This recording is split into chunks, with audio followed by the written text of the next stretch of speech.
Welcome students. Today we are learn about the law of conservation of momentum. Suppose two objects A and B have object A is a mass m1 and object B has a mass m2 and initial velocity is a u1 for object A and u2 the initial velocity of the object B.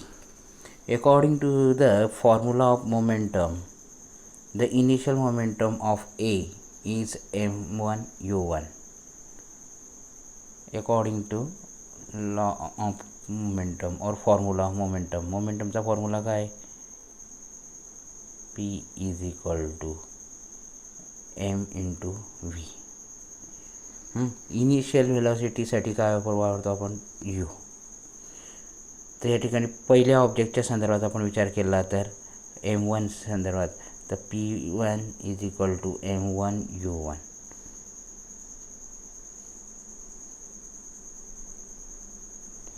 Object बीच्या संदर्भात momentum विचार केला तर p2 is equal to m2 u2 अशा पद्धतीने. Okay, now suppose the two object collides. आता object A rotate initial व्हेलॉसिटीने object B याच्यावरती फोर्स अप्लाय केला समजा आपण त्याच्यावरती आणि ऑब्जेक्ट ए हा काय झाला collide means object A collide with object B. त्या ठिकाणी ए ऑब्जेक्ट बीला काय झालं त्या ठिकाणी कोलाइड झाला म्हणजे टकरवला त्या ठिकाणी. तर किती let the force on A due to the B F1. त्याच्यावरती फोर्स जो अप्लाय केला जातो F1 ए आणि बी. This force will causes according in A acceleration in A and its velocity will become v1. आता ऑब्जेक्ट ए ॲक्सलरेट झाला त्या ठिकाणी व्हेलॉसिटी काय होणार आहे चेंज होणार आहे त्याची. तर त्या ठिकाणी कोलाइड झाल्यानंतर त्याची व्हेलॉसिटी काय होते v1.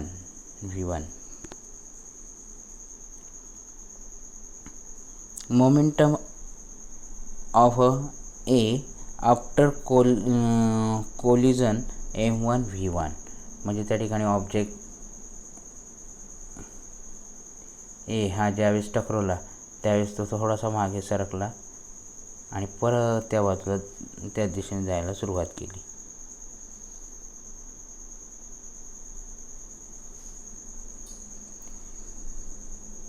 तर त्याची व्हेलॉसिटी चेंज झाली ॲक्सलरेट झाली ना acceleration rate of change of velocity. तर momentum after a collision m1 v1 according to Newton's third law of motion also exerts an equal force on B but in the opposite direction F1. आणि ह्या इकडनं त्याचा या ठिकाणी टक्कर होतो तो F1चा अपोजिट राईट. म्हणजे टकरवल्यानंतर त्याचं काय होतो त्या ठिकाणी परत बॅक साईडला येतो आहे म्हणजेच तो त्याकडे अपोजिट. न्यूटन्स थर्ड लॉ आपण शिकलो ॲक्शन अँड रिॲक्शन सायमल्टेनियसली. त्या ठिकाणी लगेच त्या ठिकाणी रिॲक्शन्स करून आली. This will causes change momentum B. मग बीचं पण त्या ठिकाणी काय झालं ऑब्जेक्टचं व्हेलॉसिटी चेंज झाली. If its velocity after collision is v2 त्याची व्हेलॉसिटी पण चेंज झाली ती v2 झाली.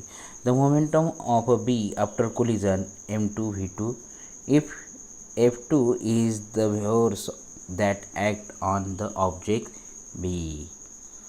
त्याच्यावरती कोणता फोर्स अप्लाय F2 जो ऑपोजिट आहे कोणाच्या F1च्या. ठीक आहे. मग या ठिकाणी तर F2 is equal to opposite minus F1 दिसतं या ठिकाणी दिलेलं आहे. F2 is equal to minus F1. तर मग या ठिकाणी बघा M2A2 acceleration is equal to negative M1A1. आता बघा हा फॉर्म्युला आपण न्यूटन्सचा सेकंड लॉ आहे त्या ठिकाणी पाहिला होता. F is equal to mass into acceleration.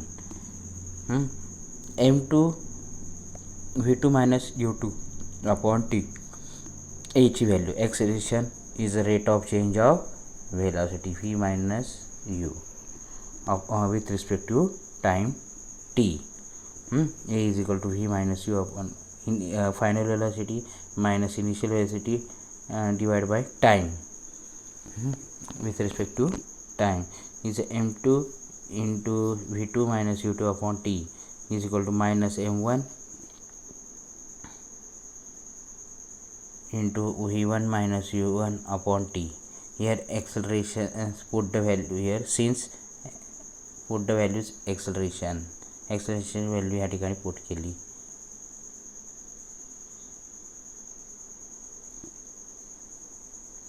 M2 into V2 minus U2 same LHS is equal to RHS. 1 upon T get cancel. M2 V2 minus U2 and M1 into negative M1 into V1 minus U1. Here multiply M2 into V2 and M2 into U2. M2 V2 minus M2 U2 minus M1 multiplied by V1 minus M1 V1 into minus plus M1 U1. मग आता negative terms म्हणजे V व्हीची equal terms V V एका बाजूला घेऊन टाकले आणि यूची term initial terms एका बाजूला घेऊन टाकली. तर बघा M2 V2 हियर आता M2 V2 plus M1 V1 हा इकडे निगेटिव्ह होता, इकडे येताना काय झाला पॉझिटिव्ह. हा इकडे निगेटिव्ह इकडे येताना काय झाला positive. M1 U1 plus M2 U2. याच्यावरून काय लक्षात येतं आहे the magnitude of the total final momentum is equal to the magnitude of the total initial momentum. म्हणजे सुरुवातीचं मोमेंटम त्या याचं ए आणि बीच्या ऑब्जेक्टचं आफ्टर कोलिजन ते काय होणार आहे सेम राहणार आहे. म्हणजेच बिफोर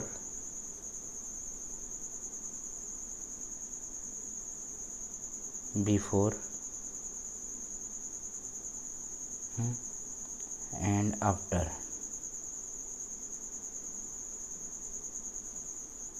काय दिसतंय the magnitude of the total momentum is equal to magnitude of the total initial momentum. Final momentum आणि इनिशियल मोमेंटम बिफोर आणि आफ्टर काय राहतं आहे सारखंच राहतं आहे. Thus the external force is acting on two objects then their total initial momentum is equal to their total final momentum. This statement is true for any number of objects. म्हणजे two objects एखादी बघा accident होतो एक motorcycle गाडी म्हणा तर ते जेवढ्या वेगाने येत असतात तेवढ्या जोरात ते त्या ठिकाणी टकरतात आणि तेवढ्या जोरात ते काय होतं लांब फेकले जातात.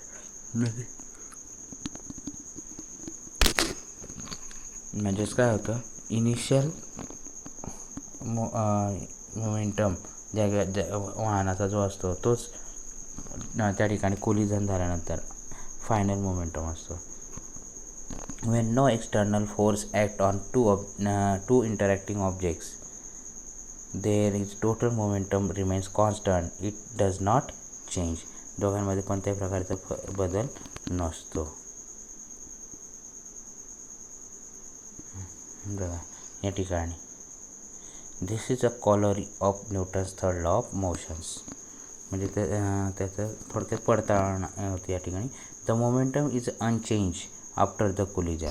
म्हणजे त्यांच्यामध्ये कोणताही बदल झाला नाही त्या ठिकाणी कोलिजन त्यांचं टकरवलं त्याच्यानंतर कोणताही बदल झालेला नाही. The momentum gets redistribute between the collision objects. आणि तो जो काय तो मोमेंटम होता तो काय रिडिस्ट्रीब्यूट, म्हणजे पहिल्या ज्या पद्धतीने होता त्याच पद्धतीने तो डिस्ट्रीब्यूट होऊन गेला. The momentum of one of the objects decrease while that of the other increase. The momentum of the one of the objects decrease. Momentum हा काय झाला, ऑब्जेक्टचं मोमेंटम डिक्रीज झालं while that the other increase, म्हणजे दुसऱ्याचं काय झालं वाढलं. Thus we can also state this corollary as follow. यालाच अजून दुसऱ्या पद्धतीने आपण मांडू शकतो. When two objects is collide, the total momentum before collision is equal to the total momentum after collision. म्हणजे कोलाईड होण्यापूर्वी आणि कोलिजन झाल्यानंतर बिफोर आणि आफ्टर त्या ठिकाणी काय राहतात ते इक्वल राहतात. In order to understand this principle, let us consider the example of the bullet fire from a gun. जेव्हा गनमधून बुलेट फायर केली जाते. When a bullet is mass M1 is a fire from the gun mass M2. म्हणजे बुलेटचं मास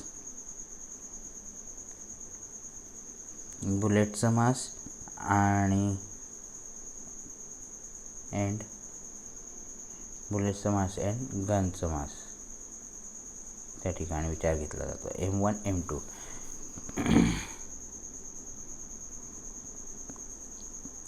its velocity become v1 and its momentum become m1 into v1. Before firing the bullet, both the gun and the bullet are at rest and hence the total initial momentum is 0. म्हणजे सुरुवातीला rest in position असतं. ज्यावेळेस ते gun fire होते त्यावेळेस काय होतं त्यांचं कोलिजन होतं आणि मग नंतर परत काय जातं ते रेस्ट पोझिशन जातं. त्यावेळेस इनिशियल मोमेंटम काय होतं 0. According to the above law the total final momentum also has to be a 0. मग परत त्या ठिकाणी बुलेट फायर केल्यानंतर परत काय जाते rest in position. Thus the forward moving bullet causes the gun invoke backward after firing. जी bullet fire करण्याचे गन त्या ठिकाणी म्हणजे त्या ठिकाणी त्याचा जो काही स्ट्राईक आहे म्हणजे बुलेटला जो काही खटका आपण दाबतो त्या बंदुकीचा त्यावेळेस ते काय होते, ज्यावेळेस ते बंदुकीचा खटका दाबला जातो त्यावेळेस ती बुलेट पुढे जाते पण जी काही गन आहे ती मागच्या बाजूला फेकली जात असते. This backward motion of the gun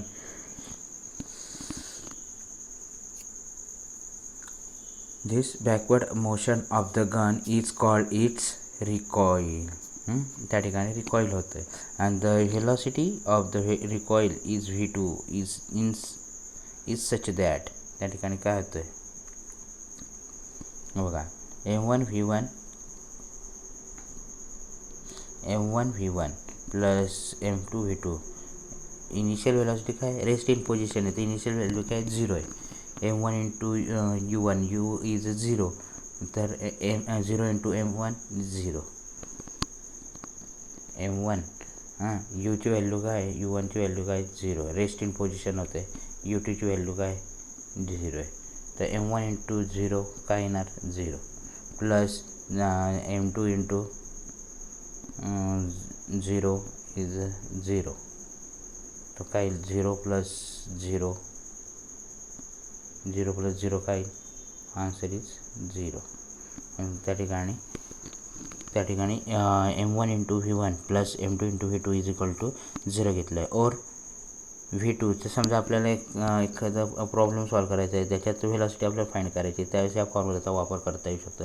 आता V2ची किंमत मग काढायची समजा तर V2 is equal to negative M1 upon M2 into V1. समजा V1ची किंमत काढायची तर V1 इकडे घ्यायचा V2 या बाजूला घ्यायचा म्हणजे अशा पद्धतीने त्यांच्या व्हॅल्यू काढू शकतो.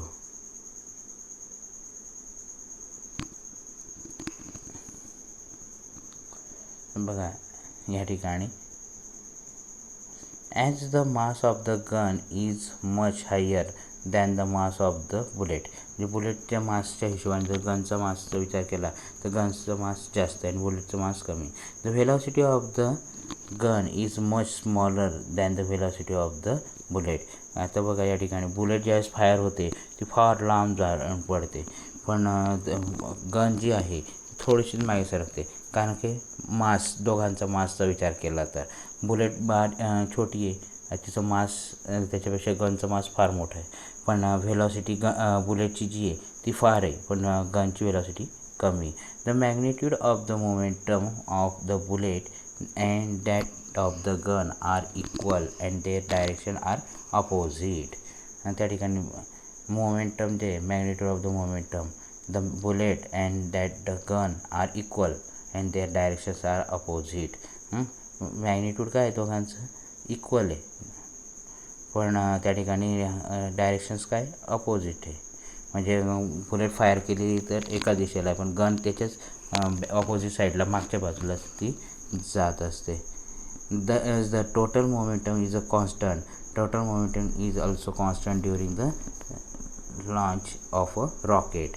तसंच रॉकेट ज्यावेळेस त्याला वरच्या दिशेला सोडलं जातं आहे, वरच्या दिशेला सोडलं जातं आहे, तर ते रॉकेट काय तो वरच्या दिशेला जातं आहे, म्हणजेच काय त्याची तो डायरेक्शन्स कुठे, फोर्स कुठे, फोर्सचं डायरेक्शन कुठे, रॉकेट वरती जाते, पण त्याचं फोर्सचं डायरेक्शन कुठे खालच्या बाजूला आहे. आपल्याला रॉकेट वरच्या हाताला दिसतं आहे, पण त्याचा फोर्स कुठे लावला आहे त्याने ग्राउंडवरती, या ग्राउंडवरती त्याने फोर्स लावला आहे, त्याच्यामध्ये काय होतं रॉकेट जोरात वरच्या बाजूला दिसत जातं. म्हणजे action and reaction as a simultaneously या ठिकाणी होत असतं.